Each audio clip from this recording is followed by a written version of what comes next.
College basketball on CBS Sports Network is being brought to you by AT&T. Rethink possible. By the Ram 1500. Motor Trend's 2014 Truck of the Year and first ever back-to-back champion. Guts, glory, Ram. And by Lowe's. Never stop improving. Dayton's hit their last 5 field goals, a 15-4 run over the last 5 minutes, and Devin Oliver will try and add to that. Now, he has a younger sister, does Devin, out of Kalamazoo, Michigan, with Down syndrome. Maya graduated from Kalamazoo Central. As you see her in the stands there, comes to a lot of his games. She needed a prom date. So last summer, Devin headed back to Kalamazoo Central to take his sister Maya to prom. And he says, once we walked in, she says, all right, I'm good now. Let me go with my friends. And he said, that made me feel so much better. She continues to follow him throughout. And he says she's probably one of the most vocal ones in the stands when the refs make the bad calls. Well, both of these teams have high character individuals. Devin Oliver, for 4 years, has just been a stellar person on the Dayton campus. He's a leader in more ways than one, and that's a great thing. Special Olympics and Maya. He's done something today. We talked about his 0 for 12 in their first meeting. He missed his first 5 shots this evening, but he's found his way. Well, he really has, and he didn't quit. I mean, struggled in that first half, but continued to persevere. And he's the reason why this team has a 9-point lead. St. Louis started from the free throw line of the first half. Very efficient, 13 of 16. In the second half, they are now 4 of 9 from the charity stripe. You know, I think it's so important right now. There's 3 minutes and 20 seconds left to play in this game. There's a ton of time. It's important for the St. Louis Billikens just to regroup. Make some easy shots. You don't have to take the 3 ball. You've got a lot of time. But they have to get stops on the defensive end right now. And if you're Dayton, what you want to do is get a good attempt at the basket or get to the free throw line. St. Louis has lost their last 2 games. They need just 1 win for a share of the A-10 title. Dayton comes in winners of 7 of their last 8, 20 wins on the bubble, looking for that signature win. Scoochie Smith saves. Ball loose. McCall to the rim, had it knocked away by Scoochie Smith. That will stay with St. Louis. How about the effort by Dwayne Evans? You talk about 50-50 balls. This guy went parallel to the ground looking for that ball. I mean, this is a guy that's hurt. You don't think he wants to win this game? Good hustle. Great defense on the other end by the Flyers.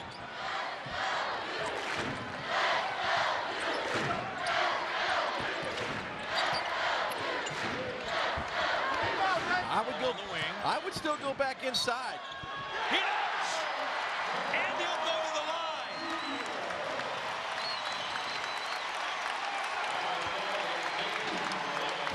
I think too often people get comfortable with that 3 ball. As you see Mike McCall Jr. getting into the paint, getting Scoochie Smith to commit that foul. Good drive to the basket. And now a chance for an old-fashioned 3-point play to cut the lead to 5. Second foul on Scoochie. Ball gets the roll on the 3-point play. The lead is back to 5 for the Flyers. And now the Billikens have the crowd on their side. And Archie Miller's going to get a timeout. Miller wants to talk it over. Final 2:28.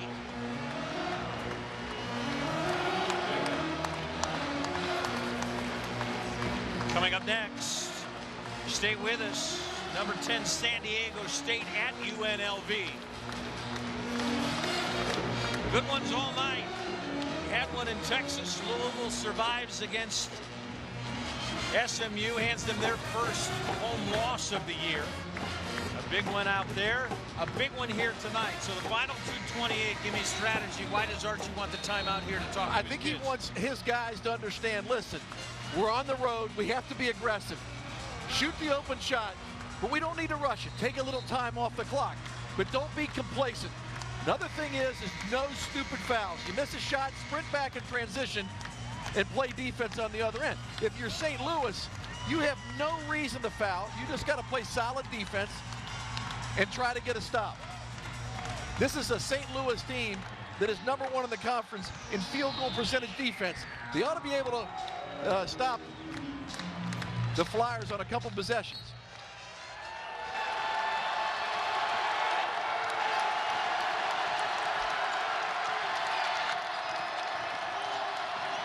Oliver lost the handle. Barnett collects to the rim, and he's fouled by Oliver. That is his 4th. I tell you, Brad, this crowd is electrifying here. It's a blowout in St. Louis. And let me tell you, I think it had a lot to do with the nervous energy on that pass. It was just a bad pass. Barnett gets the roll.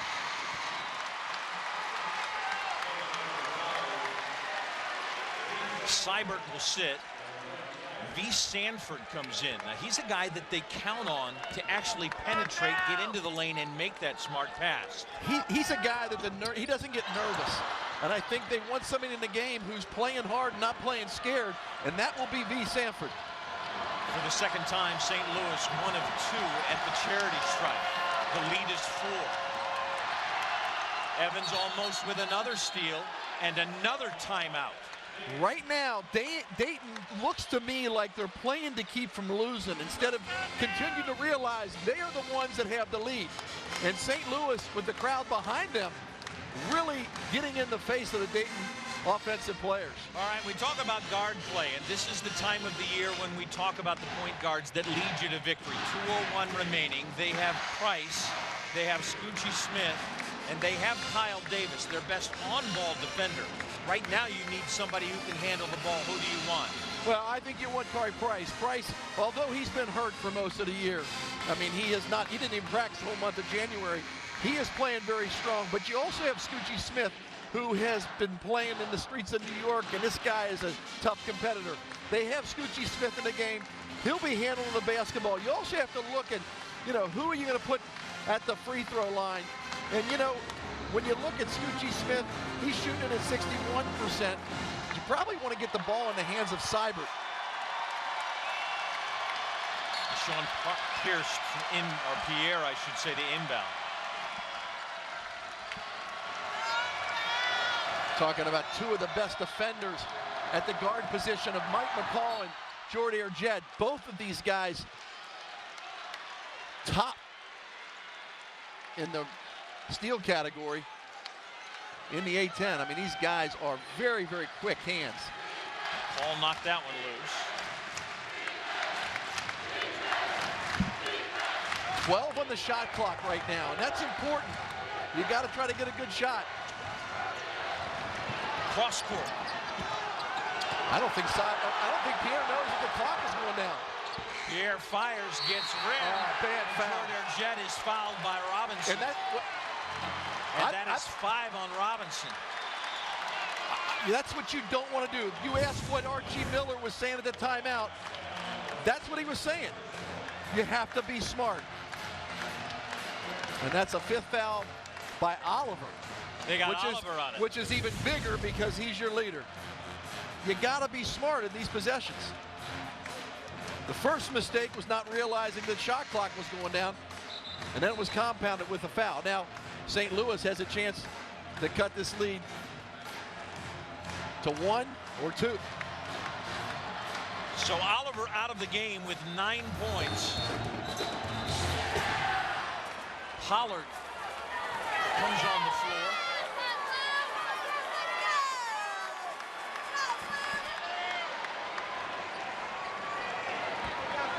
Jordy Arjett heads to the line with 8. All of those came in the first half. St. Louis has scored 3 points already in the last 2 minutes. They've scored 3 points from the free throw line, now 4, and that means you're scoring with the clock stopped. You want that clock to run as you see Devin Oliver sitting on the bench with his 5th foul. Don't do that. 1.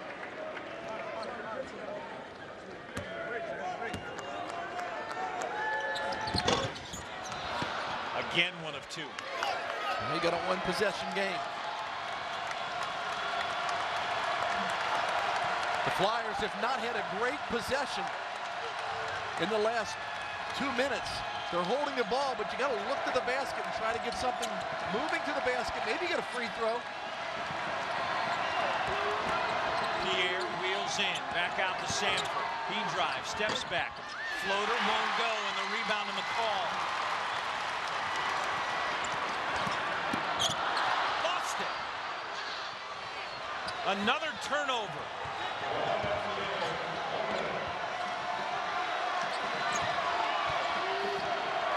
It's so important if you're the Dayton Flyers. You have to come and meet the ball on each pass, especially when you're playing against these good defenders. 5 seconds. 5 seconds call with short air jet on defense. But you know what? That's partly B. Sanford's fault for dribbling out there, but it's the other partly fault of the players of Dayton Flyers going away from the ball. Nobody was getting open. That's great on-the-ball defense by Jordan Jet. Sanford will now sit. Their best on-ball defender, Kyle Davis, will come in. Pierre will sit. Seibert, their best three-point shooter, back on the floor. And Kari Price to check in as well. And Scoochie Smith will take a seat. So Rob Lowe to inbound to McCall. Who do you want to shoot this ball on St. Louis's side? Right now, you have Evans playing against a freshman Robinson. Get the ball inside to Evans. Get him an easy one down low. He's got position down low. Get the ball to him. You got a lot of time. He wheels in and goes glass.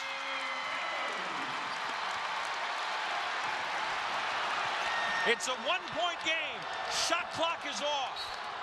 And a foul called on McCall, fouling Kari Price. You always go to your senior, especially when he's been as good for you as Dwayne Evans. He goes against the freshman, goes in, and a little step back. Easy bucket for Evans. And now you put the freshman on the line, Kari Price. I'm sorry, the sophomore Kari Price on the free throw line. He's an 87% free throw shooter. It is the 8th team foul. He will shoot 1 and 1. And no matter what, if he makes both, St. Louis still has an opportunity. It's still a one-possession game.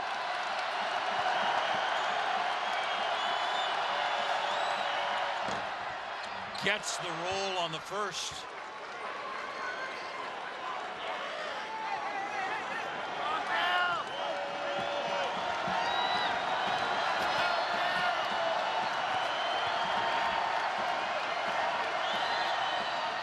Got them both. Three-point game. 2 big free throws by Price. Still, you have lots of time right now. You don't have to get an outside jump shot. Go back inside again. Low for 3. Barnett back to McCall. Now you have to shoot a 3. Timeout call. 10.5 left on the clock.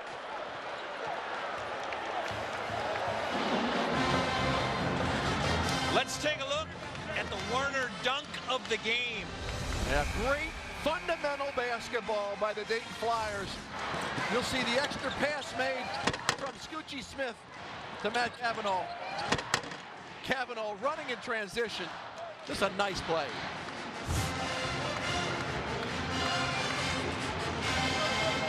Let's throw it to Adam Zucker in New York. All right, Brad, thank you very much. Getting set to bring everyone else to the San Diego State and UNLV game. As soon as things go final there in St. Louis, the Rebels in a desperate situation here late in the season against the 10th-ranked Aztecs have a 5-4 early lead. We will send you there as soon as things go final in St. Louis as the Billikens try to avoid a 3rd straight loss. Brad and Steve, back to you. Adam, thanks very much. Good ones all night here on CBS Sports Network. What are you looking for here? I think you're going to have to go for the 3 ball. You got to look at McCall, Rob Lowe, Jake Barnett will all be in the game. One thing that St. Louis does a great job of doing is setting picks. So look for the picks. Now, if you're Dayton, you want to hedge on those picks. You have to know what you're going to do. You have to communicate because you know they're going for 3 ball. McCall, the 34% three-point shooter. Barnett 32. Rob Lowe at 30. Jordair Jett at 22. It's so important for Dayton to talk through these screens. Got it to Lowe. Back out high. Barnett for the tie. It's short. Rebound loose. Collected by the Flyers and fouled with 3.3 to go. I'll tell you what, they had the shot. That was a great play drawn up by Jim Cruz. Throwing the ball inside the Low. People collapsed on him, and Barnett was wide open for a three and just a little bit short. Seibert heads to the line, a 73% free throw shooter. He's got 12 on the evening. And Brandon's a 1-and-1. So he misses it. You got to get it out quick. You have time to get a shot off. But that really puts a dagger into this Billikens comeback. Look at the bench for the Dayton Flyers. What a huge 21st win this will be for Archie Miller and company. Timeout on the floor with 3.3 to go, a 5-point lead and a foregone conclusion that Dayton has come in and will hand St. Louis its third consecutive loss for a team on senior night that with one win could have had back-to-back conference championships and still alive for that. Well, they're still having a chance right here. It's a slim chance at this end of the game, and what you'll probably end up doing, Dayton will pick them up maybe three-quarter court just to make sure they have to dribble the ball. St. Louis will try to get a quick shot. As you look right here at the attempt that Jake Barnett had, stepping into it, he made a couple early in the game. It's a tough way to end senior night. They can't pull this out with the last 3 seconds to play. So St. Louis will fall to 12-3. They finish up at UMass on Sunday. We will have the call on that one. UMass barely survived at Duquesne tonight. A lot up in the air in the final weekend. Inbounded. Evans can't hang on. Another turnover. It's Dayton ball with 2.4 left on the clock. Right now, you just got to get it in, and that is the game. What a big win for the Dayton Flyers. They were down 42-32. They fought back and took their first lead late in the game. Now Dayton had 31 bench points. It was a total team effort. For scores, highlights, features, and more, go to CBSSports.com. This has been a presentation of CBS Sports Network, the 24-hour home of CBS. Thank you, guys, and welcome.